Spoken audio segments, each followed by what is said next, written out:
Y ya de regreso en Fórum Internacional con nuestro invitado Carlos Mendoza Potelá, un experto petrolero, para desarrollar el tema de la nueva geopolítica petrolera. Y en el segmento anterior habíamos dejado algunos temas al aire, pero en este momento nos gustaría conocer esa nueva geopolítica petrolera que se está desarrollando, que está dinamizando la ruta, la franja y la ruta de la seda, una propuesta china para crear nuevos corredores de desarrollo a nivel mundial. Pero además de ello, cada vez más mayor demanda de recursos energéticos por parte de China, principalmente. En esta nueva geopolítica petrolera, los actores principales, pudiésemos mencionar algunos, por ejemplo, Rusia, los países del Golfo Pérsico, tenemos a Estados Unidos, México y Venezuela principalmente.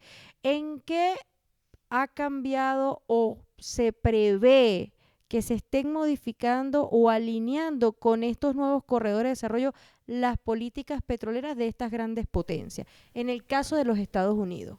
Bueno, en el caso de los Estados Unidos, allí se ha producido una revolución científico-técnica, que es el descubrimiento de las posibilidades de extraer un petróleo que siempre se supo que estaba allí, pero que era imposible extraerlo porque estaba metido dentro de unas rocas compactas, porosas pero no permeables, que son las que se llaman lutitas.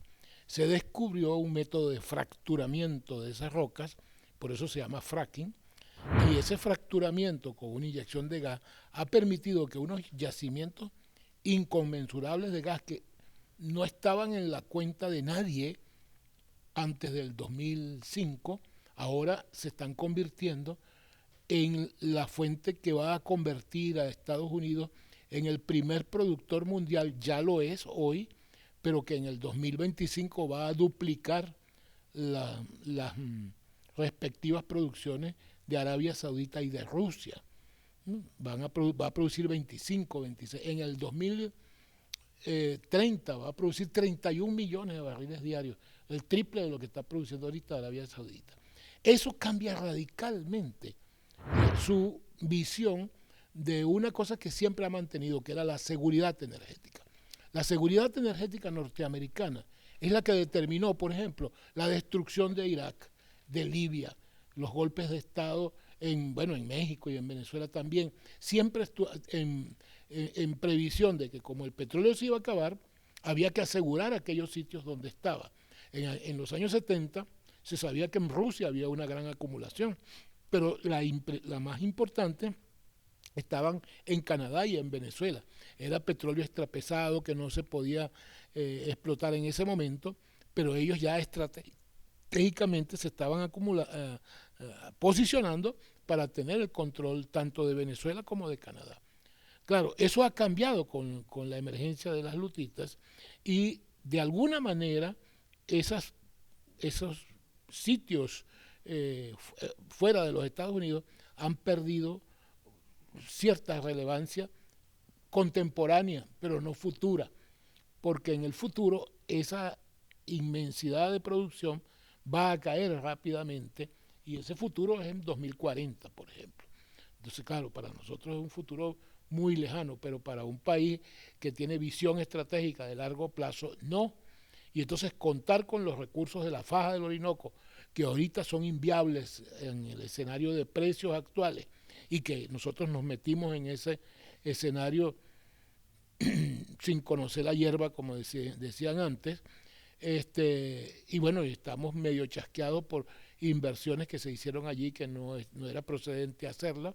Sin embargo, cuando hablamos de seguridad energética, me está comentando, nos está refiriendo que la política de seguridad energética de los Estados Unidos prácticamente en los últimos años, las últimas décadas, ha tenido como orientación la creación de conflictos en esos países en donde hay potencia, hay potencial energético y potencial como para proveer al mercado. Sería una manera de parte de los Estados Unidos de aparentemente, o sea, detrás de estos conflictos bélicos realmente siempre ha estado el Claro, petróleo. siempre, siempre. Pero en la actualidad, en este momento, vemos espacios de confrontación. si bien Venezuela está avanzando o en su política energética está tratando de reajustarse esta nueva geometría del poder, nos gustaría conocer, por ejemplo, en el caso mexicano, cuando vemos a un Manuel López Obrador hablando de que va a modernizar el sistema energético, el sistema petrolero en su país, ¿cómo afectaría estas relaciones entre México y Estados Unidos en el sector petrolero? Hoy en día, por eso es que estoy diciendo, hoy en día, a mi manera de ver, eh, México es un productor marginal y Venezuela es un productor marginal también en las circunstancias actuales. Y la importancia geopolítica, a pesar de que Trump se la ha dado muy en el primer mensaje de la Casa Blanca, el día que Trump asumió, se postuló una política energética que se llamó a sí misma una política energética Estados Unidos primero. O sea, an energy plan United States first, America first, porque ellos no dicen United States, America first. Bueno, Estados Unidos primero es la traducción. Pero en ese plan se dijo que ellos se iban a enfrentar a los estados forajidos, Rusia, Irán y Venezuela. Y han venido cumpliendo eso. Sanciones a Rusia, sanciones a Irán, sanciones a Venezuela. Y eso tenía un componente energético petrolero también, porque son países que producen petróleo, sobre todo Irán considerablemente, Rusia es el segundo productor mundial de petróleo, y ellos, bueno, se posicionan como un país energético que necesita controlar todo. Pues. Irán es tal vez el mayor productor petrolero después de Arabia Saudita en el Medio Oriente y no está bajo su control político y tiene relaciones autónomas con China, cosas por el estilo. Entonces,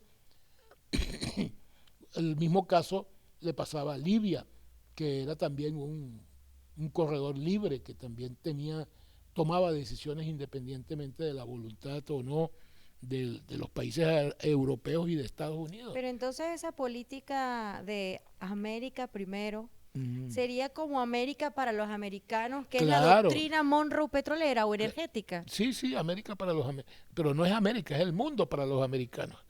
No es solamente México y Venezuela. México es hoy un productor marginal. Entonces, sus América yacimientos primero, están declinando. Nosotros somos un productor marginal y con yacimientos declinantes y con una inmensidad de petróleo en la faja que no será rentable sino dentro de 20, 30 años.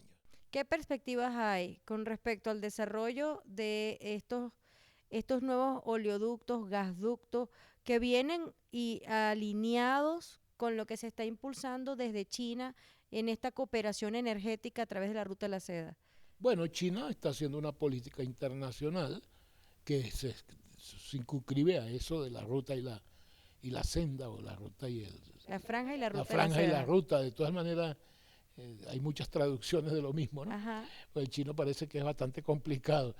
Entonces, bueno, pero es eso, la franja y la ruta, la senda y la ruta. Bueno, lo cierto del caso es que esa es la política china de expansión de sus lazos comerciales con todo el mundo, porque es la economía de mayor crecimiento en el mundo actual, mientras los países más desarrollados están enlenteciendo su ritmo de crecimiento y no pasan del 2-3%.